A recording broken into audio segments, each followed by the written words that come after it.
श्री नवनाथ कथासार अध्याय 29. पूर्वी सांगितल्याप्रमाणे श्रोते हो, मच्छिंद्रनाथ गर्भादी पर्वतावर राहिलेले आहेत आणि गोरक्षनाथ हे तीर्थयात्रा करीत पुढे चाललेले आहेत. पुढे जाऊन त्यांनी गिरनारला जाऊन दत्तात्रेयांची भेट घेऊन त्यांना नमस्कार केला. दत्तात्रेयांनी त्यांना प्रेमाने जवळ बसवले व मच्छिंद्रनाथ कोठे आहेत व तुम्ही इकडे कसे आलात वगैरे विचारपूस केली. त्यावर गोरक्षनाथ म्हणाले की मच्छिंद्रनाथ गर्भादी पर्वतावर तपश्चर्या करायला राहिले आहेत आणि मी तीर्थयात्रा करत आपल्या चरणांजवळ आलो आहे. श्रोते हो, हे गिरनार सध्या गुजरातमध्ये आहे, हे आपल्याला माहितीच असेल. सर्वात उंच गुजरातमधील सर्वात उंच जे ठिकाण आहे ते गिरनार आहे. आपण तिथे नक्की जाऊ शकता. तिथे दत्तात्रेयांच्या पादुका देखील आहेत आणि तेथेच यांची गाठ भेट झालेली आहे. ते ठिकाण तेच आहे गिरनार. आता पुढे त्यांचे काय चर्चा झाली आहे त्याविषयीची आपण माहिती घेऊया. की ते ऐकून दत्तात्रेयांना समाधान वाटले. ते म्हणाले की माझे एक काम कर, ते म्हणजे मी भर्तरीवर अनुग्रह केलेला आहे, पण तो आपल्या बायकोसाठी स्मशानात शोक करत आहे. जसे की आपण मागील अध्यायात पाहिले की 12 वर्ष झालं भर्तरी स्मशानातच बसलेला आहे, रडतोय आणि झाडाचा पाला आणि पाणी पिऊन जिवंत आहे. पण त्याची जी शरीर आहे ते क्रूश झालेलं आहे, अगदी हाडाचा सापळा राहिलेला आहे, पण तो दुःखी आहे, त्याचे जीवन कंठित आहे. तेव्हा तू तेथे जाऊन त्याला युक्तीने सावध कर. हे सर्व जग मिथ्या आहे, अशाश्वत आहे, हे त्याला त्याच्या निदर्शनास आणून दे व त्याला नाथपंथांची दीक्षा दे. मी त्याला मागे उपदेश केला तेव्हा त्यांनी मला मी नाथपंथांची दीक्षा घेईन असे वचन दिले होते. मग दत्तात्रेयांनी गोरक्षनाथांना भर्तरीची जन्मापासूनची संपूर्ण हकीकत सांगितली व ती ऐकल्यावर गोरक्षनाथ म्हणाले की आपल्या आशीर्वादाने मी हे कार्य यशस्वीपणे करून देतो. असे म्हणून त्यांनी दत्तात्रेयांना नमस्कार केला आणि शीघ्रगतीने कामगिरीवर निघाले. मग गोरक्षनाथांनी वाहन अस्त्र जपून भस्म कापाळी लावले आणि ते क्षणार्धात 50 योजन दूर असलेल्या अवंतीस पोचले. तिथे स्मशानात त्यांना क्रूश झालेला भर्तरी दिसला. तो एकसारखा पिंगलेचा ध्यास करत होता. त्याची अवस्था पाहून गोरक्षनाथांनाही वाईट वाटले. त्यांनी विचार केला की हा पिंगलेच्या विरहाने अगदी वेडा झाला आहे. यावेळी जर मी याला उपदेश केला तर तो फोल जाईल, म्हणून काहीतरी युक्तीने आपण आपले काम साधावे. अशा तऱ्हेने विचार करून गोरक्षनाथ कुंभाराकडे गेले. त्यांनी एक मडके विकत घेतले, त्याला बाटली असे नाव दिले. ते मडके रंग देऊन सुशोभित केले. मग ते मडके घेऊन ते स्मशानात गेले. तेथे ठेस लागल्याचे निमित्त करून ते जमिनीवर पडले व बेशुद्ध पडल्याचा त्यांनी आव आणला. तेव्हा बाटली म्हणजे मडके फुटून गेले आहे असे पाहून ते रडू लागले. त्यांनी तिच्यासाठी फार शोक केला. मग खापराचे सर्व तुकडे एकत्र करून ते रडत बसले. बाटलीसाठी त्यांनी खूप शोक केला. त्यात ते म्हणे की ती तर मला अत्यंत उपयोगाची होती व मी मरून ती बाटली राहिली असती तर फार चांगले झाले असते. तिथे जवळच श्रोते हो भर्तरी होते. त्यांनी ते पाहून त्यांना आश्चर्य वाटले. त्यांचे विचित्र वागणे पाहून त्यांना राहून राहून हसू येत होते. कोणाला? भर्तरीनाथांना. इकडे गोरक्षनाथ एकसारखे धाय मोकलून रडत राहिले. ते म्हणू लागले की माझी बाटली धन कोणत्या दुर्जनाने हिरावून नेले. हे बाटली, एकदा तरी मला तुझे तोंड दाखव. गोरक्षनाथांचा तो विचित्र विलाप ऐकून भर्तरीनाथ पिंगलेचा नाद विसरले. दमडी किमतीची बाटली आणि एवढ्यासाठी बाटली बाटली म्हणत रडत असलेल्या गोरक्षनाथास पाहून भर्तरीला स्वस्थ बसवेना. ते गोरक्षनाथाला म्हणाले, अरे तू स्वतःला योगी म्हणवतोस आणि अडक्याची किंमत असलेली बाटली गेली म्हणून वेड्यासारखा रडत बसला आहेस. हे कसे काय?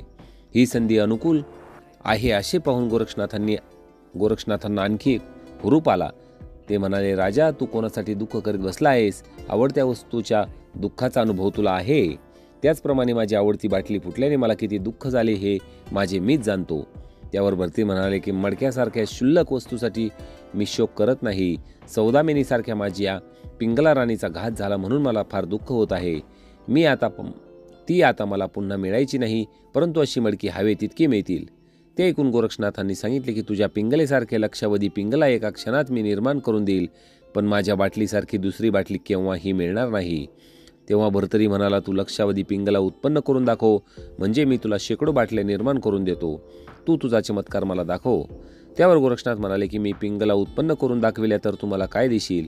तेव्हा आपले राजवैभव, सुखसेवन इत्यादी सर्व त्याला देण्याचे भर्तरीने मान्य केले व पंचमहाभूतांना साक्षी ठेवून बोलल्याप्रमाणे न केल्यास माझे पूर्वज नरकवास भोगतील आणि मी ही 100 जन्म रौरव नरक भोगील अशी त्याने प्रतिज्ञा केली. मग गोरक्षनाथाने त्यास बजावले. बोलल्याप्रमाणे तू वागला नाहीस तर सहस्र जन्मापर्यंत नरकवास भोगशील. नंतर गोरक्षनाथांनी कामिनी अस्त्राचा जप करून पिंगलेच्या नावाने भस्म फेकले आणि लक्षावधी पिंगला खाली उतरल्या. अगदी पिंगला राणीसारखीच त्यांची रूपे पाहून राजाला फार आश्चर्य वाटले. त्या सर्वांना जवळ बसून त्याने संसारातील खानाखुणा विचारल्या. त्यांनीही राजाच्या प्रश्नांची बरोबर उत्तरे दिली. शेवटी पिंगलेने राजाला सांगितले, माझ्या विरहाने तुम्हाला दुःख झाले हे जरी खरे असले तरी अशाश्वत गोष्टींबद्दल असा शोक करणे योग्य नाही. मी मनापासून तुमच्यावर प्रेम करीत असता स्वतःला जाळून घेतले, परंतु गोरक्षनाथांनी मला पुन्हा सजीव केले. तथापि शेवटी आम्हाला व तुम्हाला जायचेच आहे, ते कदापि चुकणार नाही. तेव्हा आता माझा छंद सोडून देऊन तुम्ही आपल्या देहाचे सार्थक करून घ्या व मोक्षाची प्राप्ती करून घ्या. फक्त माझा ध्यास करून तुम्हाला काहीही उपयोग होणार नाही. मी तुमची पत्नी असताना पतिव्रता धर्म आचरून आपले हित करून घेतले. आता तुम्ही आपल्या हिताचा मार्ग आचरावा. पिंगलेचे भाषण ऐकून राजाला विस्मय वाटला. मग भर्तरी लगेच गोरक्षनाथांच्या पाया पडला. तेव्हा गोरक्षनाथांनी त्यांना हाताला धरून उठून सांगितले की राजा, माझा गुरु मच्छिंद्रनाथ दत्तात्रेयांचे शिष्य आहेत आणि तुलाही दत्तात्रेयांचा अनुग्रह झालेला आहे. म्हणजे पर्यायाने तू माझ्या गुरूंचा बंधू आहेस, म्हणून मला गुरुस्थानी आहेस. तेव्हा तू माझ्या पाया पडण्याऐवजी मी तुमच्या पाया पडणे अतिशय योग्य आहे. म्हणून आता मीच तुम्हाला साष्टांग नमस्कार करतो. राजा, आता मला सांगा की तुमच्या मनात काय आहे? तुमची पिंगलेसह राज्यसुखाचा उपभोग घेण्याची इच्छा आहे की वैराग्याने वागून जन्माचे सार्थक करून घेण्याची? गोरक्षनाथांचा तो प्रश्न ऐकून राजा म्हणाला, मी पिंगलेसाठी 12 वर्ष बसलो होतो, परंतु ती मला दिसली नाही आणि तुम्ही तुमच्या योग सामर्थ्याने बघता बघता शेकडो पिंगला मला दाखवल्या. असे हे सामर्थ्य राज्यवैभवात दृष्टीस पडत नाही. मी भ्रमात पडलो, स्त्री गुरुच्या हातून निसटलो आणि मोठ्या संकटात सापडलो. कृपा करून मला माझ्या गुरुचे दत्तात्रेयांचे दर्शन करवावे. मी योगमार्गच पत्करणार आहे. दत्तात्रेयांच्या दर्शनात जाण्यापूर्वी भर्तरीनाथ गोरक्षनाथास म्हणाले की आता तुम्ही या सर्व पिंगला दृश्य करा आणि प्रथम राजवाड्यात चला. गोरक्षनाथांनी त्यांचे म्हणणे मान्य केले. मग सर्व पिंगला दृश्य करून राज्याबरोबर तो राजवाड्यात गेला. त्यांना पाहून सर्वांना खूप आनंद झाला. विक्रम राजाने गोरक्षनाथास सुवर्णाच्या आसनावर बसवले व नमस्कार केला आणि त्यांची षोडशोपचारांनी पूजा केली. विक्रम राजाने गोरक्षनाथांना प्रार्थना केली की भर्तरीस कोणत्या युक्तीने भानावर आणले ते मला कृपा करून सांगावे.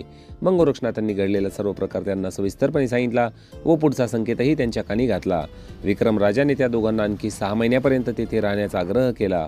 12 वर्ष भर्तरी केवळ झाडाची पाने खाऊन राहिल्याने तो अगदी कृश झाला होता. म्हणून विक्रम राजा म्हणाले की 6 महिने येथे राहिले म्हणजे तेवढ्या दिवसात भर्तरीच्या अंगी थोडी शक्ती येईल. तेव्हा गोरक्षनाथांनी सांगितले, भर्तरीचा आजचा निर्णय कायमचा राहील याची खात्री नाही, म्हणून आम्हाला येथे राहणे योग्य नाही. तरीही विक्रमासाठी तो 3 रात्री तेथे राहिला. नंतर भर्तरीनाथांना बरोबर घेऊन पुढे ते निघाले. त्या प्रसंगी भर्तरीच्या स्त्रियांनी गोरक्षनाथांवर रागावून खूप वल्गना केल्या आणि शिव्यांची लाखोली वाहिली. परंतु विक्रमराजाने मात्र उभयंतांना मोठ्या आनंदाने निरोप दिला. गावातील प्रज्ञावंत मंडळीही त्यांना पोहोचवण्यासाठी विक्रम राजाबरोबर वेशीपर्यंत गेली. गोरक्षनाथांनी भर्तरीस निघताना स्पष्ट विचारले की जर तुझे मन राजवैभवात गुंतले असेल तर तू अजूनही विचार कर व परत जा आणि खुशाल संसार सुखाचा उपभोग घे. भर्तरी प्रांजळपणे म्हणाला, आपण संसाराला वेटलो आहोत. मग तशी खात्री करून घेऊन गोरक्षनाथांनी आपली शिंगी कंथा त्यांना देऊन भिक्षेसाठी झोळी दिली व त्यांची परीक्षा पाहण्यासाठी त्यांना त्यांच्या स्त्रियांकडे भिक्षेसाठी पाठवले. राजाला पाहून स्त्रियांनी रडून आकांत केला. राजाचे गुण आठवून त्या पुन्हा त्याला राहण्याचा आग्रह करू लागल्या, पण भर्तरीचे मन अजिबात द्रवले नाही. तो त्यांचा तिरस्कार करून निघून गेला. मग विक्रम वगैरे सर्वजण नगरात परत गेले. विक्रमाने सर्व स्त्रियांना उपदेशाच्या 4 गोष्टी सांगितल्या. भर्तरी फारच अशक्त झाला होता. त्याला चालण्याचे श्रम सहन होत नव्हते. ते पाहून गोरक्षनाथांनी यानास्त्राची योजना करून भस्म मंत्रून त्याच्या कपाळाला लावताच भर्तरीचा अशक्तपणा नाहीसा झाला आणि ते दोघे डोळे मिटून एका क्षणार्धात गिरनार पर्वतावर आले. दत्तात्रेयांनी प्रेमाने त्यांना जवळ घेतले व त्यांचे समाधान केले. तर अशा प्रकारे श्रोते हो, अतिशय सुंदर असा हा श्री नवनाथ कथासार अध्याय 29 इथे समाप्त झाला आहे. पुढील अध्यायात आता काय होते याची जशी उत्सुकता आपल्याला लागलेली आहे तशीच उत्सुकता मला देखील लागलेली आहे. तर भेटूया लवकरच पुढील अध्यायात पुढची कथा घेऊन. अलख निरंजन आदेश.